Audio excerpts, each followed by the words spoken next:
Hello friends, good evening. Welcome to online GK study 20 multiple choice question. Question number 1, Bharat में किस संस्थान ने vernacular innovation programme launch किया? ए ISRO, B NITI Aayog, सी bark या D NSIN? Answer है B NITI Aayog.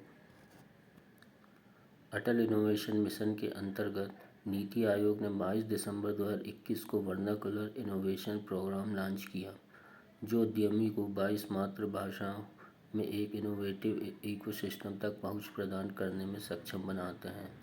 Vernacular innovation mission 22 अनुसूचित भाषाओं में से प्रत्येक में वर्नाक्युलर टास्क फोर्स को प्रशिक्षित करेगा।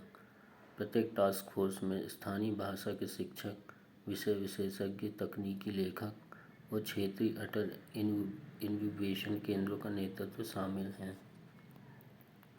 क्वेश्चन नंबर 2, नेहरू ट्रॉफी किस खेल से संबंधित है? ए टेनिस, बी नौका दौड़, सी कबड्डी या डी बैडमिंटन? आंसर है बी नौका दौड़।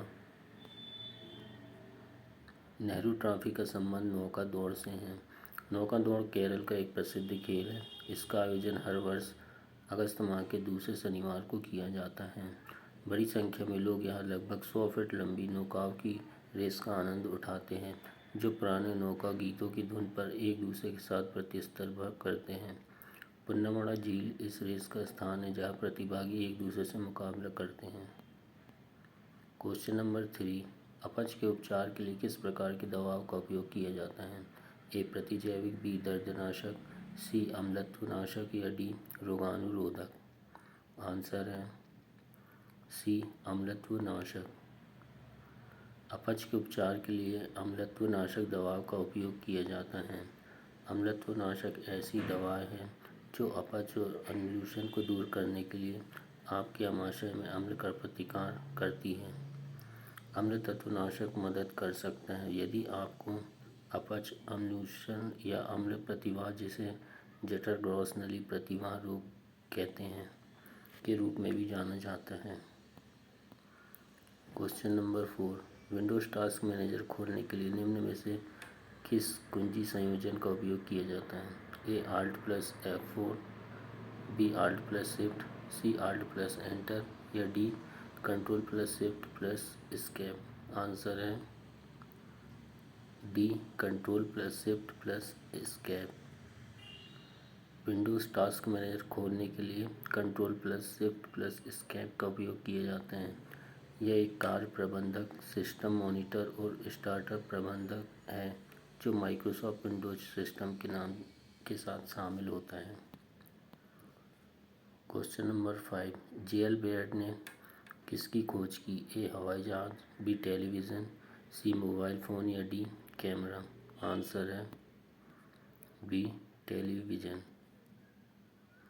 जॉन लॉगी बेयर्ड संचालन टेलीविज़न प्रणाली का प्रदर्शन करने वाले दुनिया के पहले व्यक्ति थे। बेयर्ड ने 1924 में ग्रेट ब्रिटेन में रहते हुए अपने आविष्कार की घोषणा की। 1927 में बेयर्ड ने रंगीन टेलीविज़न और वीडियो रिकॉर्डिंग सिस्टम का प्रदर्शन किया, जिसे उन्होंने फोनोविजन कहा।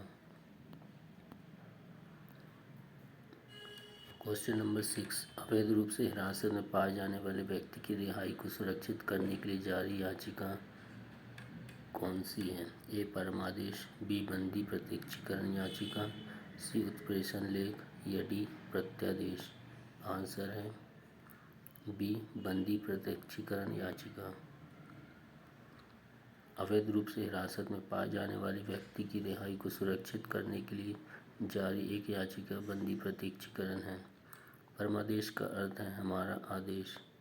यह सर्वोच्च न्यायालय या उच्च न्यायालय से एक निचली अदालत या ट्रिब्यूनल या सार्वजनिक प्राधिकरण को सार्वजनिक या वैधानिक कर्तव्य करने का आदेश है। उत्प्रेषण लेख का अर्थ है प्रमाणित होना। एक आंतरिक न्यायालय, ट्रिब्यूनल या अर्ध न्यायिक प्राधिकरण द्वारा पारित आदेश को अमान्य करने के लिए सुप्रीम कोर्ट या किसी भी उच्च न्यायालय द्वारा उत्प्रेषण लेख की याचिका जारी की जा सकती है। प्रत्यादेश का अर्थ है कि इसे निषेध करना या रोकना और इसे स्टेट ऑर्डर के रूप में भी जाना जाता है। क्वेश्चन नंबर 7, निम्नलिखित में से गुप्त सम्राट में से किसे विक्रमादित्य के रूप में भी जाना जाता है? ए समुद्रगुप्त, बी कुमारगुप्त, सी चंद्रगुप्त प्रथम या डी चंद्रगुप्त द्वितीय। आंसर है डी चंद्रगुप्त द्वितीय।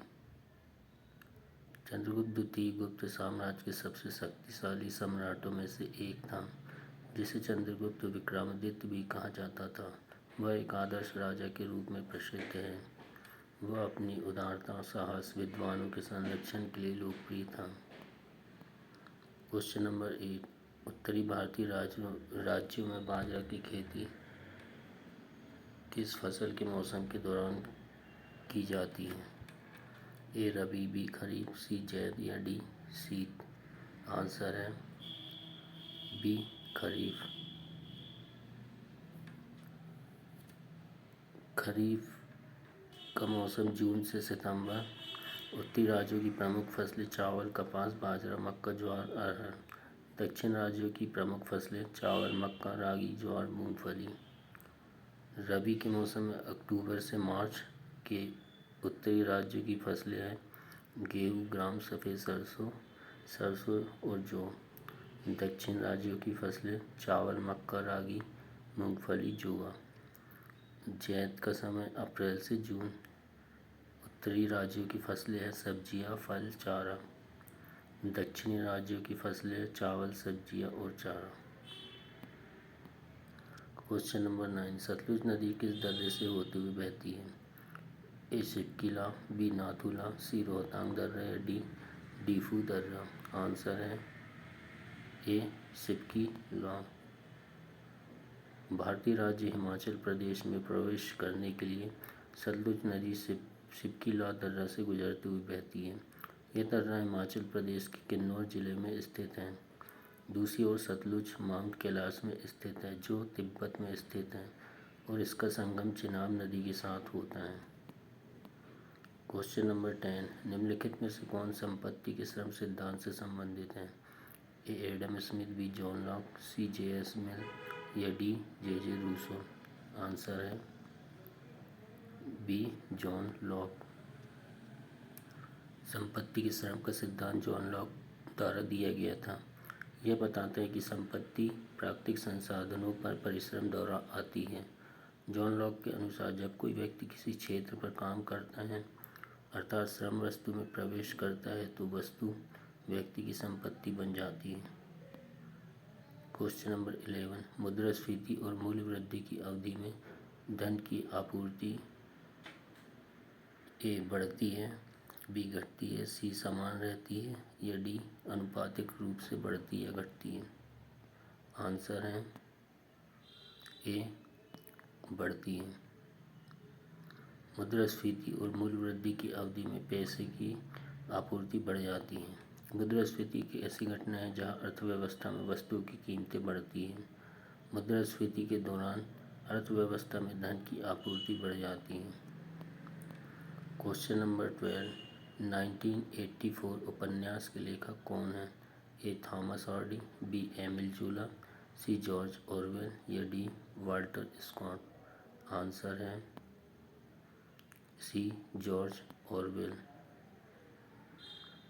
1984 के रूप में भी प्रकाशित हुई अंग्रेजी लेखक जॉर्ज ऑरवेल द्वारा लिखित उपन्यास 1949 में अधिनायकवाद के खिलाफ एक चेतावनी के रूप में प्रकाशित हुआ। जॉर्ज ऑरवेल अंग्रेजी लेखक तथा लोक प्रचारक हैं। जॉर्ज ऑरवेल के संबंध में खास बात यह है कि उनका जन्म भारत में ही बिहार के मोतिहारी नामक स्थान पर हुआ था। उनके पिता ब्रिटिश राज की भारतीय सिविल सेवा के अधिकारी थे। ऑरवेल का मूल नाम एरिक आर्थर ब्लेयर था। क्वेश्चन नंबर 13, नाभिक की खोज किसने की? A Thomson, B Ernest Rutherford, C James Chadwick या डी जेम्स रदरफोर्ड। आंसर है बी अर्नेस्ट रदरफोर्ड। परमाणु नाभिक एक परमाणु के केंद्र में प्रोटॉन और न्यूट्रॉन से मिलकर छोटा घना क्षेत्र है, जिसकी खोज 1911 में अर्नेस्ट रदरफोर्ड ने 1909 के गीगर मार्टसैंड गोल्ड फाइल प्रयोग के आधार पर की थी। क्वेश्चन नंबर 14, न्यूक्लियॉन क्या है? ए न्यूट्रॉन्स के लिए एक और शब्द, बी प्रोटॉन, न्यूट्रॉन और इलेक्ट्रॉन, सी नाभिक के लिए अन्य शब्द, या डी प्रोटॉन और न्यूट्रॉन। आंसर है डी प्रोटॉन और न्यूट्रॉन। एक परमाणु में प्रोटॉन धनात्मक रूप से आवेशित उप परमाणु कण, न्यूट्रॉन तटस्थ उप परमाणु कण और इलेक्ट्रॉन ऋणात्मक रूप से आवेशित उप परमाणु कण होते हैं। इलेक्ट्रॉन कक्षा के नाभिक के चारों ओर घूमते हैं। प्रोटॉन और न्यूट्रॉन नाभिक के अंदर मौजूद होते हैं और एक साथ नाभिक कहलाते हैं।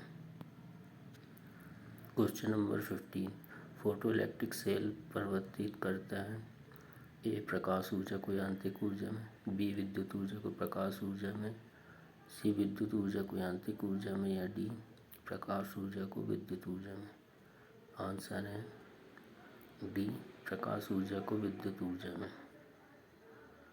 फोटोइलेक्ट्रिक सेल एक प्रकार का सेल है जो प्रकाश की तीव्रता में परिवर्तन को प्रकाश में परिवर्तित करके प्रकाश ऊर्जा को विद्युत ऊर्जा में परिवर्तित करता है। इन सेल को इलेक्ट्रिक आई भी कहा जाता है। ये सेल बेहद सटीक हैं। वो घटना प्रकाश और उत्सर्जित फोटोइलेक्ट्रिक के बीच कोई समय अंतराल नहीं प्रदर्शित करते हैं। क्वेश्चन नंबर 16, किलोवाट घंटा निम्नलिखित में से किसकी इकाई का प्रतिनिधित्व करता है? ए विद्युत शक्ति, बी बल, सी संवेग, या डी ऊर्जा। आंसर है डी ऊर्जा। किलोवाट घंटा ऊर्जा का प्रतिनिधित्व करता है। 1 किलोवाट आवर 3.6 × 10⁶ जूल का प्रतिनिधित्व करता है। बल की इकाई न्यूटन है। संवेग की इकाई किलोग्राम मीटर प्रति सेकेंड है, जबकि विद्युत शक्ति की इकाई वाट है। क्वेश्चन नंबर 17, हेडलाइट में कौन से प्रकार के दर्पण का प्रयोग किया जाता है? ए उत्तल दर्पण, बी समतल दर्पण, सी अवतल दर्पण, या डी उपरोक्त में से कोई नहीं। आंसर है सी अवतल दर्पण।